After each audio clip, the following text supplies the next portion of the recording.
Hello, नमस्कार साथियों। मैं विकास शर्मा आप सभी का स्वागत करता हूं एक बार फिर से। और आज अपन जो पढ़ने वाले हैं बेटा वो बहुत ही इंपॉर्टेंट डिजीज के बारे में पढ़ने वाले हैं, जिसके बेसिस पे अपन ये देखकर चलेंगे कि किसी पर्सन को, आप लोगों ने सुना होगा जब बहुत टाइम तक एक पेशेंट जो है वो पेशेंट क्या रहता है, बेड रिडन रहता है। क्या रहता है बेटा जी? Bedridden. अरे बेड रिडन का मतलब सीधा सा समझिएगा, मैं आप लोगों को बता दूं। बेड रिडन कहने का मतलब सुनिएगा, सबसे पहले मेरी बात। बेड रिडन मानी क्या है कि एक ऐसी सिचुएशन है, एक ऐसी कंडीशन है जहां पर पेशेंट जो है वो पेशेंट क्या कर रहा है बेटा, प्रोलॉन्ग टाइम तक, लंबे समय तक एक ही सिचुएशन में, एक ही कंडीशन में पेशेंट जो है वो बेड के ऊपर लेटा हुआ है। अब देखिएगा भाई, बेड के ऊपर लेटा हुआ है तो बेड रिडन पेशेंट अपन उसे कह रहे हैं, है ना। तो उसे अपन क्या कहते हैं? बेड रिडन पेशेंट कहते हैं। अब इस बेड रिडन पेशेंट में होने वाली वो कौन सी कॉमन समस्या है, वो कौन सी मेन प्रॉब्लम है जो कि आइडेंटिफाई करी जाती है, या फिर जिसकी वजह से पेशेंट को बड़ी ही दिक्कत होती है? तो बेटा उस डिजीज के बारे में आज अपन पढ़ने वाले हैं, और उस डिजीज का नाम होता है प्रेशर। क्या होता है? प्रेशर अल्सर भी इसे अपन कहते हैं। इसके अलावा दूसरा इसका नाम होता है बेटा जी डेकुबाइटिस अल्सर इसे कहा जाता है। एक और इसका नाम होता है बेड सोर भी इसे कहा जाता है। क्या कहा जाता है डियर? बेड सोर। देखिए नाम तीन है, बीमारी एक ही है, अलग अलग नाम से। सिर्फ और सिर्फ एग्जामिनर का पर्पज क्या रहता है कि तुम्हें कंफ्यूज करना एक पर्पज है। इसके अलावा कोई उसकी समस्या नहीं है। उसकी समस्या सिर्फ क्या है कि तुम्हें वो पूरा बेसिक नॉलेज पता होना चाहिए, तुम्हें वो सारी बेसिक बातें पता होनी चाहिए जो कंपलसरी है। अब देखिएगा क्या क्या कंपलसरी है भाई। सीधी सी बात है, हम सीधी से शब्दों में कह सकते हैं कि एक पेशेंट है, एक पर्सन है जो कि मैंने पहले ही तुमसे जिक्र करा कि वो पेशेंट कैसा है, बेड रिडन पेशेंट है। बेड रिडन पेशेंट का मीनिंग क्या है कि ऐसा पर्सन जो प्रोलॉन्ग टाइम तक, जो हमेशा क्या कर रहा है, सोया हुआ है। अब सोया हुआ तो कोई रहता नहीं है ना, उसके साथ भी कोई ना कोई कहीं ना कहीं दिक्कत रहती है, तभी वो सोता है। तो भाई बेड रिडन पेशेंट जो है वो कौन हो सकता है? वो कौन हो सकता है? और ये जो समस्या मैंने बताई है तुम लोगों को, वो किसको हो सकती है? तो देखिएगा किसको हो सकती है। या तो वो पेशेंट कैसा है, अपन ये कह सकते हैं कि अन, या फिर ये कह सकता हूं मैं सीधे शब्दों में कहूं तो इमोबिलाइज्ड है। क्या है बेटा जी? इमोबिलाइज्ड है। इमोबिलाइज्ड क्या होता है कि वो कंडीशन, वो पर्सन, वो सिचुएशन जहां पर अपना जो पेशेंट है वो पेशेंट क्या नहीं कर पाता है, वो पेशेंट अपना जो है वो मूवमेंट नहीं कर पाता है ना, एक तरफ से दूसरी तरफ तक। जिस बेड पे उस पेशेंट को अपन ने लिटाया है उसके ऊपर ही रहता है, ना वो इधर से उधर हो पाता, ना वो इधर से उधर। कहने का मतलब यह है, मैं सीधी सी शब्दों में बात कहूं तुम्हें, तो मैंने किसी पेशेंट को क्या करा था, मैंने किसी पेशेंट को सुपाइन पोजीशन दी। क्या करा भाई? Supine position. कहने का मतलब सीधा लेटा दिया। अब देखिएगा वो पेशेंट कैसा था, मैंने उस पेशेंट को कहा कि वो इमोबिलाइज था, कि वो या तो ना तो मूव कर पा रहा। दूसरी कंडीशन सुनिएगा कि वो पेशेंट कैसा है भाई, अनकॉन्शियस है जी। कैसा है वो पेशेंट? अनकॉन्शियस है, कि वो, उसको नहीं पता उसे दर्द हो रहा है या नहीं हो रहा, उसे नहीं पता कि आप उसे इंजेक्शन लगा रहे हैं नहीं लगा रहे हैं, कोई मैटर नहीं करता उसके लिए। वो पेशेंट कैसा है? अनकॉन्शियस है। या फिर वो पेशेंट कैसा है बेटा जी? कोमा में है जी। या फिर वो पेशेंट कैसा है जिसको अभी अभी सर्जरी हुई है, और उस सर्जरी का क्या लगा हुआ, उस पेशेंट को एनेस्थीसिया लगा हुआ है। क्या लगा हुआ है? एनेस्थीसिया। तो भाई सर्जरी हुई है, और सर्जरी होने के बाद पेशेंट मूव नहीं कर पाता। बहुत सारी सिचुएशन रह सकती है जिसकी वजह से वो क्या नहीं कर पाता, मूवेबल नहीं है। अब देखिएगा इन कंडीशंस में क्या होता है, इन कंडीशन में जो अपना पेशेंट है वो एज इट इज वैसा का वैसा ही रहने वाला है जैसा वो था, जैसा कि वो था। ठीक है, आपने सीधा सुला दिया तो वो सीधा सो रहा है, आपने उल्टा सिला दिया तो उल्टा सो रहा है, आपने लेटरल पोजीशन दे दी तो वो ठीक है, टेंडर बर्ग दे दी तो वो ठीक है, प्रॉन पोजीशन दे दी तो वो ठीक है। मतलब जो भी पोजीशन आपने पेशेंट को दी, इज दैट क्लियर और नॉट? वो पोजीशन पेशेंट प्रॉपर लेकर लेटा हुआ है। लेकिन क्या होता है बेटा, अपन जब सीधा सोते हैं ना तो अपनी बॉडी में क्या होता है, एक प्रेशर पॉइंट आते हैं। क्या आते हैं? Pressure point. देखिएगा मैं एग्जांपल समझाऊंगा, और इनके बारे में भी मैं जिक्र करूंगा कि कॉन्शियसनेस क्या है, कोमा क्या है, और अनकॉन्शियस क्या होता है जी। कॉन्शियस और अनकॉन्शियस में क्या फर्क है वो तो सब जानते हैं, लेकिन अनकॉन्शियस और कोमा में क्या फर्क है उसके बारे में बेटा जी अपन जिक्र करेंगे। लेकिन थोड़ा रुकिएगा, उससे पहले मैं तुम्हें बता दूं चलो उसके बारे में जिक्र कर लेते हैं। देखिएगा अनकॉन्शियस पेशेंट क्या होते हैं, सुनिएगा मेरी बात। अनकॉन्शियस पेशेंट वो पेशेंट, वो पर्सन जिसको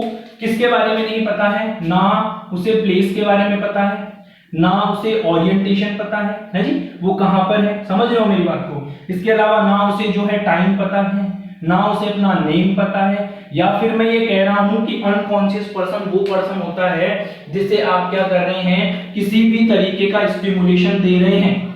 क्या कर रहे हैं बेटा जी, किसी भी तरीके का स्टिमुलेशन दे रहे हैं, और इस स्टिमुलेशन देने के बाद भी, इस स्टिमुलेशन के देने के बाद भी वो पेशेंट कोई भी रेस्पॉन्स नहीं कर रहा, दैट मींस वो पर्सन क्या है बेटा, अनकॉन्शियस है। और कॉन्शियस की परिभाषा क्या होती है, कॉन्शियस की परिभाषा होती है कि जिस पर्सन को प्लेस के बारे में पता हो, ओरिएंटेड हो वो पर्सन, उसको समय के बारे में पता हो बेटा जी, है जी, उसको सब चीजों के बारे में पता है, और अगर स्टिमुलेशन की बात करें तो तुरंत वो रेस्पॉन्स देता है। जैसे ही मैंने सुई चुभाई तुरंत वो कह रहे हैं सर दर्द हो गया, है जी, तो उसे क्या कहते हैं अपन, उसे अपन कहकर चलते हैं कि वो पेशेंट जो है, वो पेशेंट कैसा है, कॉन्शियस है, एक अनकॉन्शियस। अब देखिएगा नेक्स्ट वर्ड जो आता है बेटा, वो क्या वर्ड आता है, वो वर्ड आता है कोमा।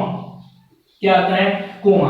कोमा जो कंडीशन है ना, वो अनकॉन्शियस की ही कंडीशन होती है एक तरीके की, लेकिन अगर अनकॉन्शियस की फेज जो है 48 आवर्स, या फिर अपन कहकर चल सकते हैं कि 20 to 48 आवर्स, 24 से 48 घंटे का समय वो पर्सन लगातार अनकॉन्शियस है, दैट मींस वो पर्सन कहां डिलीवर्ड हो चुका है, दैट मींस वो कौन सी फेज में जा चुका है बेटा, कोमा की फेज में। अब सर्जरी तो सभी जानते हैं कि भाई किसी का ऑपरेशन हो रहा है तो उसे अपन क्या कह रहे हैं, सर्जरी कह रहे हैं, तो इन बातों को ध्यान। अब इस कंडीशन में पेशेंट खुद एबल नहीं है, किसमें एबल नहीं है, इधर से उधर मूव करने के अंदर एबल नहीं है। अब देखिएगा इधर से उधर अगर वो मूव नहीं कर रहा, तो आपने जिस पेशेंट कंडीशन में, जिस सिचुएशन में, जिस पोजीशन में आपने पेशेंट को लेटाया, उसी पोजीशन में वो पर्सन क्या है, लेटा हुआ है।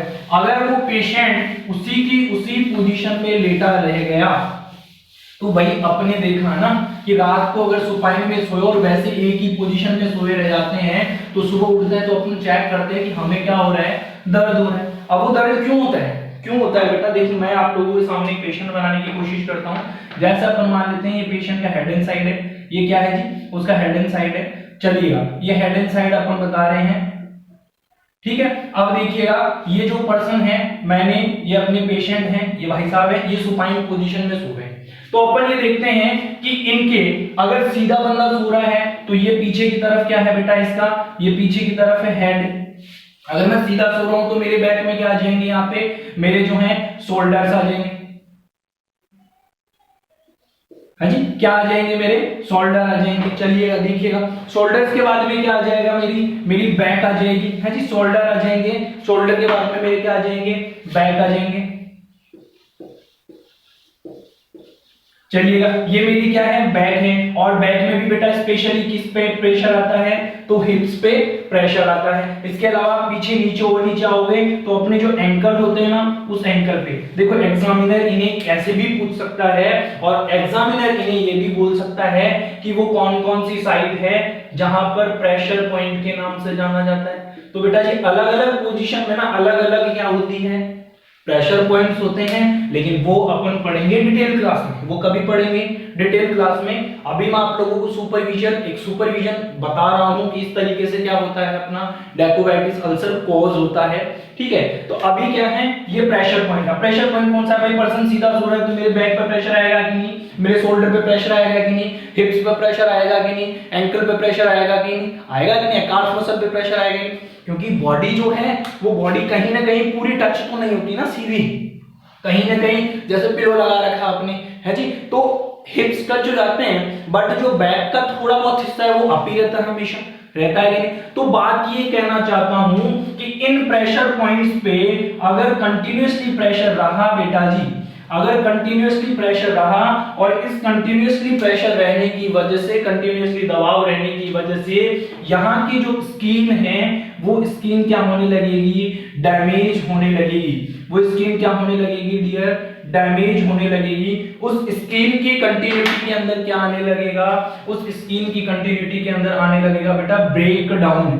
क्या आने लगेगा रे, अरे ब्रेक डाउन, अरे वो टूटने लगेगी। और अगर स्किन की कंटिन्यूटी टूट जाती है ना, स्किन की कंटिन्यूटी अगर टूट जाती है तो उसे कहते हैं बेटा जी वुंड, उसे क्या कहते हैं घाव। और यहाँ पर क्या बन रहा है, अल्सर ही तो बन रहा है। इसीलिए तो मैंने क्या कहा है, अरे क्या बोला है, डेक्यूबाइटिस अल्सर बोला है, क्या बोला है, प्रेशर सोर्स बोला है, क्या बोला है, बेड सोर्स बोला है। तो आपको इन बातों के बारे में स्पेशली ध्यान रखना है। मैं यहां तक श्योर हूं कि आप बच्चों की ये बात तो क्लियर हो चुकी होगी कि किस तरीके से डेक्यूबाइटिस अल्सर बनते हैं, किस तरीके से प्रेशर सोर्स बनते हैं, किस तरीके से बेड सोर बनते हैं। अब देखिए भाई, बनते क्यों हैं, वो इसीलिए बनते हैं क्योंकि पेशेंट को आपने सीधा सुलाया था और वो पेशेंट अभी तक भी सीधा ही सोया हुआ है।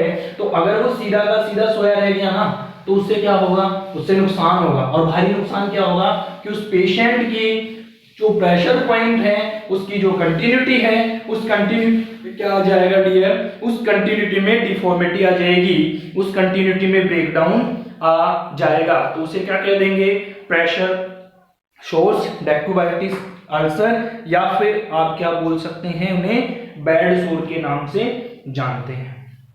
चलिए भाई, इतना बता दिए हैं। इसके बाद आइएगा नेक्स्ट, इसी के बारे में कुछ और चीजें मैं आपको बताना चाहूंगा जो भी आप लोगों को पता होनी चाहिए। क्या पता होना चाहिए कि पेशेंट है, उस पेशेंट को बेड सोर हो गए। बेड सोर होने के रीजन बहुत सारे हैं बेटा, है ना। अगर अपन बात करें स्पेशली मैं आपको कहूं कि बेड सोर्स होने के रीजन मतलब ये बोलते हैं अपन क्या है, उसकी ईटियोलॉजी की अगर बात करें तो बहुत सारी है। जैसे कि अपन बात कर रहे हैं कि कोई पर्सन कैसा है, अनरेस्पॉन्सिव पर्सन है। कैसा पर्सन है बेटा जी, अनरेस्पॉन्सिव पर्सन है। तो उस सिचुएशन के अंदर जो है अपना पेशेंट को बेड सोर्स हो सकते हैं। कोई पेशेंट है जो कैसा है, प्रोलॉन्ग्ड बेड रिडन पेशेंट है। अरे कैसा पेशेंट है भाई जी, प्रोलॉन्ग्ड बेड रिडन, लंबे टाइम से सोया हुआ है। कोई पेशेंट है जो कैसा है बेटा, अनकॉन्शियस पेशेंट है। कोई पेशेंट है जो कैसा है, कोमा का पेशेंट है। अरे कोई पेशेंट है जिसको क्या हुई है, अभी अभी सर्जरी हुई है जी। कोई पेशेंट है जो एबल नहीं है, क्या नहीं है, एबल नहीं है, एबल या क्या बोलेंगे अपन सीधी टर्म बोले तो अनएबल टू मूव, कि वो मूव करने में एबल नहीं है, वो इधर से उधर मूवमेंट नहीं कर सकता है। तो इन सारे पेशेंट में क्या है, बेड सोर्स हो सकते हैं। या फिर ऐसे कह सकते हैं, अपन क्या कह सकते हैं कि प्रोलॉन्ग्ड टाइम सिटिंग या प्रोलॉन्ग्ड टाइम सुपाइन इन ए पोजीशन, कि तुम ये कह रहे हो ना प्रोलॉन्ग टाइम ए पोजीशन, क्या कह रहे हो बेटा, प्रोलॉन्ग्ड टाइम ए पोजीशन, कि सिर्फ लंबे समय तक एक ही पोजीशन में रहते हो तो फिर दिक्कत हो जाती है बेड सोर्स की। क्या हो जाती है बेटा, बेड सोर्स की दिक्कत हो जाती है, जिसे अपन क्या कहते हैं, डेक्यूबाइटिस, प्रेशर सोर्स और है जी क्या, बेड सोर्स। ध्यान रखिएगा बेटा, क्यों बार बार जोर दे रहा हूं तीनों शब्दों पर, क्योंकि बच्चों के ना एक शब्द तो याद हो जाता है, बट तीनों शब्द जब याद नहीं होते ना तो फिर वो एक शब्द याद करा, सारा पढ़ा, सारा समझा, लेकिन मजा ही नहीं आया। तो भैया हम पढ़ रहे हैं ना, तो हमने तो पूरी नॉलेज चाहिए भाई। चलिएगा नेक्स्ट आते हैं, बेड सोर्स के बारे में ही बात कर रहे हैं। तो बेड सोर्स की और भी कुछ कहानियां हैं जिनके बारे में बात करेंगे। अभी देखो बेड सोर हो तो गया, तो बेड सोर को मापने के लिए एक यंत्र बनाया गया, एक तंत्र बनाया गया, एक स्केल बनाया गया। तो बेड सोर जब हो जाता है किसी पर्सन को, क्या हो जाता है बेटा, बेड सोर जब किसी पर्सन को हो जाता है तो उस बेड सोर का मेजरमेंट करने के लिए कि किस डिग्री का जो है वो इस पेशेंट को बेड सोर हुआ है, उसका मेजरमेंट करने के लिए एक स्केल का यूज करा जाता है और उसे बोलते हैं ब्रैडन स्केल। क्या बोलते हैं बेटा, ध्यान रखिएगा, ये क्वेश्चन तुमसे 101% पूछा जाएगा। जो बच्चे कंपटीशन वाले हैं वो तो मोस्ट इंपोर्टेंट बात ध्यान दे लें, आएगा ही आएगा। और बहुत सारे एग्जाम हैं जहां पर पूछा गया है which scale are used to assess the severity of decubitus ulcer. तो क्या होता है बेटा, ब्रैडन स्केल होता है। फिर पूछा जाता है कि मिनिमम, क्या पूछा जाता है, minimum score of Braden scale, कि मिनिमम कम से कम कितना जो है वो स्कोर होता है इसका ब्रैडन स्केल का। तो बेटा कम से कम कितना होता है, 3 होता है। कितना होता है डियर, 3 होता है। और फिर आपसे पूछा जाता है कि ब्रेडन स्केल जो है, उस ब्रेडन स्केल का आपसे पूछा जाए मैक्सिमम स्कोर कितना होता है, तो आप मैक्सिमम स्कोर बताकर चलेंगे बेटा। मिनिमम जो होता है ना, सॉरी 3 नहीं होता, मिनिमम स्कोर की अगर अपन बात करें तो 6 होता है ना, थोड़ा सा मिस करेक्ट हो गया, ध्यान रखिएगा। कितना होता है? 6 होता है मिनिमम स्कोर आपका। और अगर मैक्सिमम स्कोर की आप बात करेंगे तो बेटा वो कितना होता है? जब मैक्सिमम स्कोर आपसे पूछा जाए तो आप बताकर चलिएगा कि मैक्सिमम, और मैक्सिमम होता है बेटा 23 स्कोरिंग होती है। अब देखिएगा स्कोर जो देते हैं वो अपन स्केल पे बहुत सारी चीजें हैं जो एब्जॉर्ब करते हैं पेशेंट की, जैसे कि पेशेंट की एक्टिविटी एब्जॉर्ब करते हैं। 6 स्केल यहाँ पर यूज करे जाते हैं बेटा। कितने स्केल यूज करे जाते हैं? 6 स्केल यहाँ पर यूज करे जाते हैं। मैं उनके बारे में भी थोड़ा आपको बता दूं ताकि आप लोग क्या करें भाई, जब पढ़ें तो तुम्हें थोड़ा ध्यान रहे। चलिएगा देखिएगा वो कौन कौन से 6 स्केल हैं जिनके बारे में ध्यान रखते हुए, उन चीजों को चेक करते हुए ब्रेडन स्केल का क्या किया जाता है? असेसमेंट किया जाता है with the help of Brydon scale. वो कौन कौन सी चीजें? तो देखिएगा किसी पर्सन का सबसे पहले यहाँ पर ब्रेडन स्केल, और ब्रेडन स्केल में 6 मेजरमेंट किए जाते हैं बेटा। कितने मेजरमेंट किए जाते हैं? 6 मेजरमेंट। सबसे पहला मेजरमेंट जो किया जाता है वो किया जाता है सेंसरी परसेप्शन। क्या देखा जाता है पर्सन का? सेंसरी परसेप्शन, कि आपने कोई स्टिमुलस उसे दिया और स्टिमुलस देने के बाद में उस पर्सन की जो एक्टिविटी है वो प्रॉपर है या नहीं है। समझ रहे हो? अरे भाई मैं ये कहना चाहता हूं कि आप वहां पर स्टिमुलेशन दे रहे हैं, वहां पर कोई पिन चुबा रहे हैं, सुई चुबा रहे हैं, वो पर्सन एक्टिव होता है तो ठीक है, प्रॉपर सेंसरी परसेप्शन है। और अगर नहीं है तो मतलब दिक्कत वाली बात है। चलिएगा दूसरा जो अपन यहाँ पर चेक करते हैं स्केल के अंदर, वो अपन चेक करते हैं बेटा जी उस वहां के उस पर्टिकुलर साइड पे कितना मॉइस्चर है जी। क्या है? मॉइस्चर, मतलब कितनी ज्यादा वहां पर नमी है। अरे भाई साहब जहां जहां पे नमी होती है ना, जहां जहां पे गीला ज्यादा होता है, जहां जहां पे वेट एरिया ज्यादा होता है, वहां वहां इन्फेक्शन जल्दी होता है कि नहीं होता? माइक्रो ऑर्गेनिज्म ग्रोथ जल्दी करते हैं कि नहीं करते? तीसरा देखिएगा, है ना। अब उसके बाद में अपन चेक करते हैं उस पर्सन की बेटा जी एक्टिविटी, है जी, कितनी एक्टिविटी है, वो प्रॉपर भाग दौड़ रहा है, वो खुद पोजीशन चेंज कर लेता है नहीं, वो करता ही नहीं है, जैसे बिठा दिया वैसे के वैसे ही बैठा रहता है, तो वो एक्टिविटी अपन चेक करते हैं। इसके बाद में उस पर्सन की अपन चेक करते हैं मोबिलिटी। क्या चेक करते हैं बेटा जी? मोबिलिटी। अरे वो खुद कितना एबल है कि वो मूव कर लेता है कि नहीं, पेशेंट जो है वो अपनी पोजीशन चेंज कर लेता है या नहीं। इसके बाद में अपन सेकंड जो लास्ट है वो क्या चेक करते हैं बेटा? वो अपन चेक करते हैं न्यूट्रिशन, कि वो प्रॉपर डाइट ले रहा है या नहीं ले रहा। और लास्ट अपन जो चेक करते हैं कि जो वहां पर सीट लगी हुई है, जो वहां पर बेड सीट जिसे अपन कहते हैं, जिसे सीट बोलते हैं, वो सीट प्रॉपर है कि नहीं है, उस सीट में कहीं रिंकल्स वगैरह तो नहीं पड़े हुए, तो उनमें और स्किन में जो है वो फ्रिक्शन ज्यादा तो नहीं हो रहा। इन 6 बातों का ध्यान रखते हुए, इन 6 चीजों को यूज करते हुए अपन क्या करते हैं? पेशेंट का बेड सोर्स के बारे में with the help of Brydon scale से ये जांच करा जाता है कि इस पेशेंट को इतने डिग्री सीवियरिटी का पेन, इतने डिग्री सीवियरिटी का जो है वो घाव बना हुआ है। तो इतनी बात आप लोगों के समझ में आ गई होगी बेटा। अरे आई है कि नहीं आई मुझे बता दो। चलो ये तो बहुत सीधी सीधी बातें मैंने आपको बताई है ना, कि यहाँ पर 6 स्केल 6 पैमाने हैं जिन्हें अपन यूज करते हैं, और उनकी हेल्प से अपन क्या करते हैं, आगे जानेंगे कि किस तरीके से ये माइल्ड है, कि कौन सा होगा जो मॉडरेट होगा, कौन सा होगा जो सीवियर होगा। तो सुन लो मेरी बात भाई, जहां पर अगर स्केल की रेटिंग लेस देन 10 आ रही है, दैट मींस वो क्या है भाई साहब, वो सीवियर बेड सोर है। वो कैसे बेड सोर है? सीवियर है। अगर रेटिंग आ रही है 15 से 10 के बीच में, तो वो कैसा है? मॉडरेट है। वो कैसा है बेटा जी? मॉडरेट है। अगर रेटिंग आ रही है कितनी? 19 से लेकर 15 के बीच में, है ना, 15 से 19 के बीच में, तो उसे बोलते हैं अपन की वो माइल्ड है। और अगर आ रही है 19 से लेकर 21 और 23 के बीच में, दैट मींस वो परफेक्ट है, कोई दिक्कत वाली बात नहीं है। आप पेशेंट को हर 2 घंटे 1 घंटे बाद में क्या करवाते रहें? पोजीशन जो है वो पोजीशन बेटा चेंज करवाते रहें। चलिएगा, तो इस क्लास का जिक्र यही तक करूंगा। नेक्स्ट क्लास में आपसे जिक्र ये करूंगा कि कितनी वो स्टेजेस हैं जहां पर बेड सोर्स होता है, कितनी वो फेजेज हैं। मतलब स्टेज बेटा मैं जनरली बता दूं 4 होती है। फर्स्ट स्टेज होती है, सेकंड स्टेज होती है, थर्ड स्टेज होती है, फोर्थ स्टेज होती है। उन सब के बारे में जिक्र करेंगे। चलिए फिलहाल ही कर लेते हैं। तो जब एग्जामिनर आपसे पूछे बेटा कि स्टेज कितनी है तो बताकर चलनी है। 4 स्टेज होती है, एक होती है फर्स्ट, एक होती है सेकंड, एक होती है थर्ड और एक होती है फोर्थ।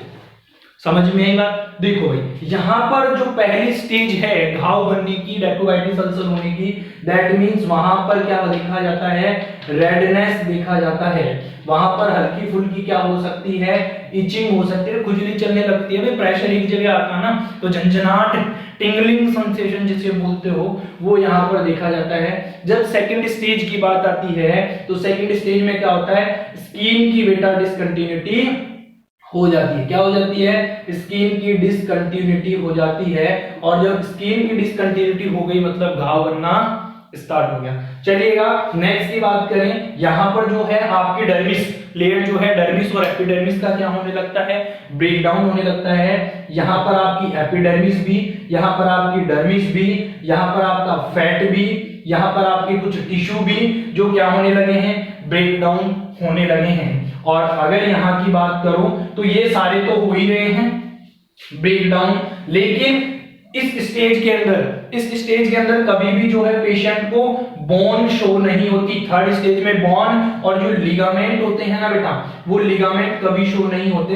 लेकिन अगर आप बात करें फोर्थ स्टेज की, तो फोर्थ स्टेज के अंदर जो है वो घाव इतना ज्यादा बन जाता है कि आप क्या कर सकते हैं, आप नेक्ड आई से, समझ रहे हो, माना बिना माइक्रोस्कोप का यूज करे हुए क्या कर सकते हो आप, ये फाइंड आउट करते हो बेटा। क्या फाइंड आउट करते हो कि उस पेशेंट को, हमारा जो पेशेंट है उसकी हमें इजीली बोन भी विजिबल हो गई है, उसके हमें इजीली लिगामेंट जो है वो भी विजिबल है। दैट मींस उसकी हड्डियां दिखने लग गई है, इतना ज्यादा गहरा घाव बन चुका है।